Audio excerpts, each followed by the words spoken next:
Hi all, let's have a look now at Nimzovich against Tartakower.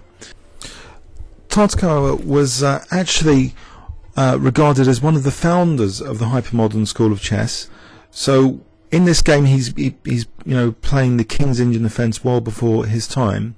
But like Nimzovich, he was also a writer. He wrote several books, including the hypermodern game of chess and a modern chess strategy.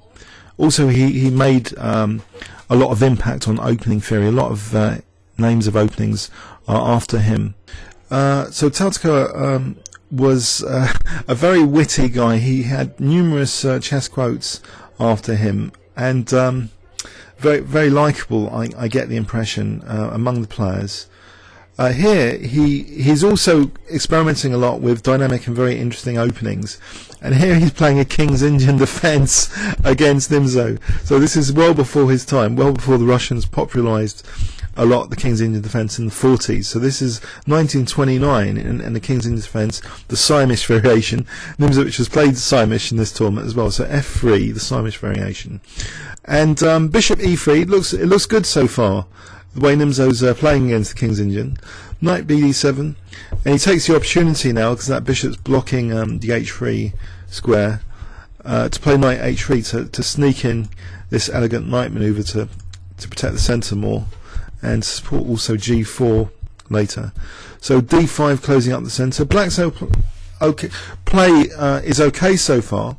It starts to get a bit questionable from my biased, perhaps naive point of view here, because Black plays here B6, and I think maybe sometimes it pays for Black to play this whole thing a bit more fluidly, maybe C6 at some point as a possibility, but it's kind of ruled out now with this next move B6. Black's pawn structure is not particularly fluid here, I think, as a King's Indian player.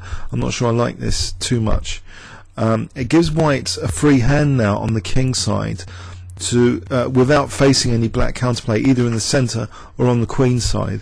So Bishop G5, Bishop D7, and now seemingly, if this was in an open position, this would be an outrageous move. But here, there's nothing Black can do about G4. It's well supported. White's centre is well supported. Nimzo's just going to gain space, and it's going to be a vicious attack. There's a very nice rerouting of this knight actually on F2 that we see in this game to get to F5. So knight H1 to G3 to F5 later. So Queen C8 now H4.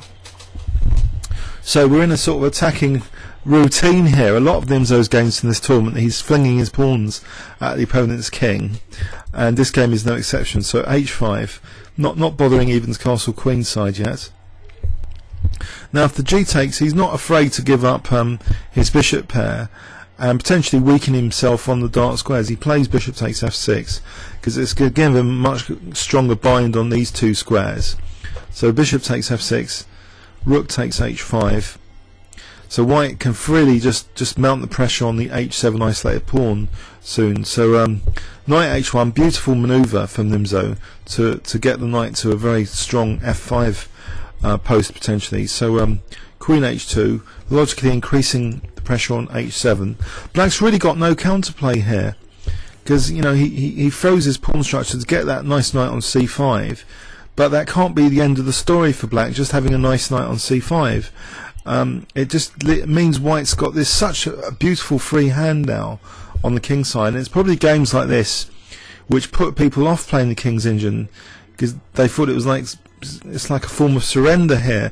But by the evidence of this game, Black just didn't have anything going. So King F2, just routinely going to treble now this battery against this poor H6 pawn. So Rook H4 was played.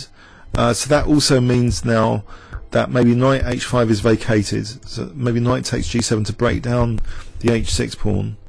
But actually Rook G1 now. So also there's ideas.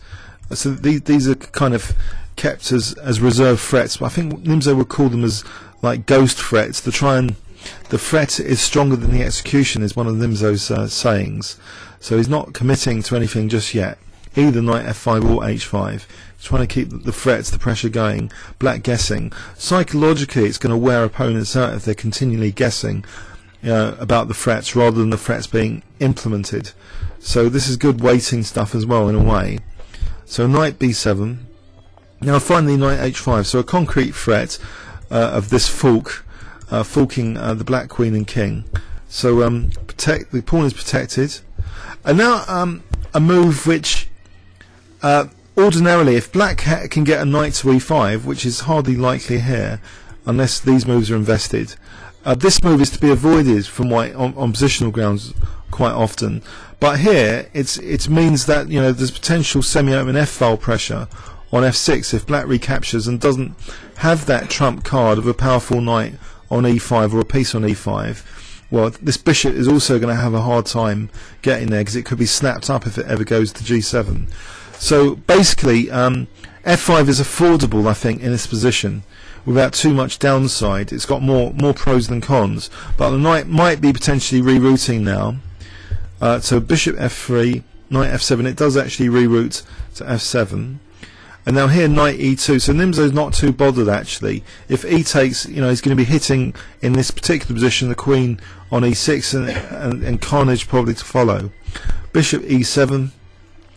Now king h1, which means actually rook g3 to h3 is also possible, as well as g5, as well as f5, g5. There's loads of imminent threats here. King g8. Now knight e to g3, so this knight is coming to f5. It looks fairly horrendous for black, this position now. So much pressure being built on black's position. Queen d2. So queen d2, maybe f takes and eyeing h6 is going to be handy as well. Rook c8 and now rook h2. So what is Nimzo playing at here? He's toying with his opponent like a cat, just waiting for more weaknesses perhaps. Cat and mouse game a bit. So king e8, and now he's like strengthening his position a bit, b3, against the potential threat of a4 maybe, if that was considered a threat. Now the king goes to d8, and now another potential plan is revealed. Now he's got the king side really under control, with black hardly having much counterplay here and not able to play bishop f5 because it's very well supported. White's Nimzo's seemingly wanting to play on the queen side as well with a3, so maybe like b4 and c5 coming up, and then maybe like d6 at the right moment. So he's like peeling open the queen side, perhaps trying to also get to black king maybe as well. If there was ab, you can sort of get an invasion going on the queen side as well, against with c5 being an imminent threat. So rook a8, black's ready to defend a bit on the queen side. Queen c1. Okay, queen c1. So Nimzo's keeping the pressure and hands on both sides of the board potentially, also making g1 protected as well with that move.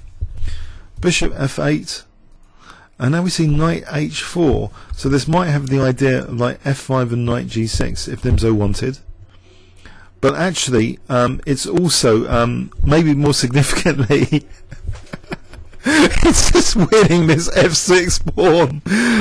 So I wonder why actually he couldn't have played it on the last move.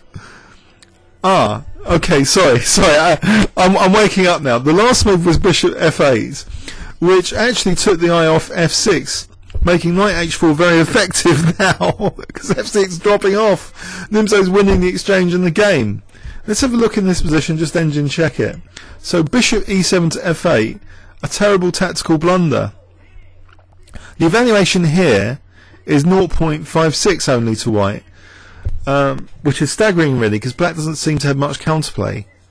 So if black could just stand still with a move like queen h7, or even bishop f5 and then queen h7, that might be playable apparently.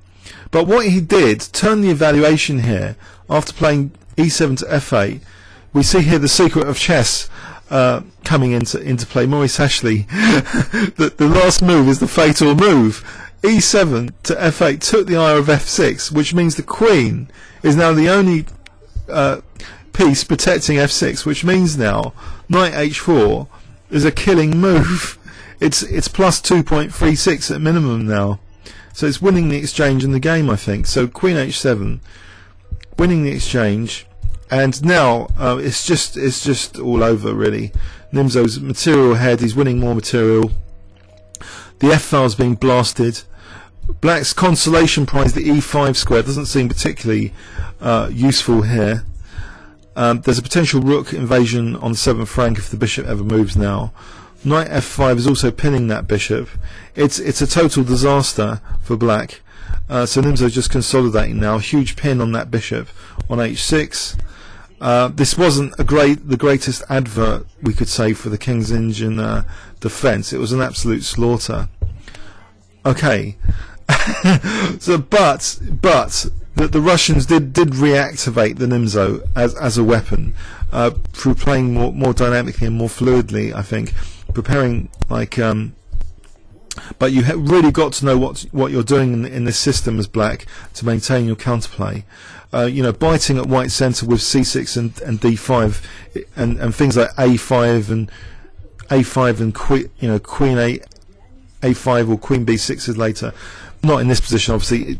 They became standard sort of plans in the King's Indian, but here it just seemed a pretty knight on c5, giving white a full hand completely on the king's side.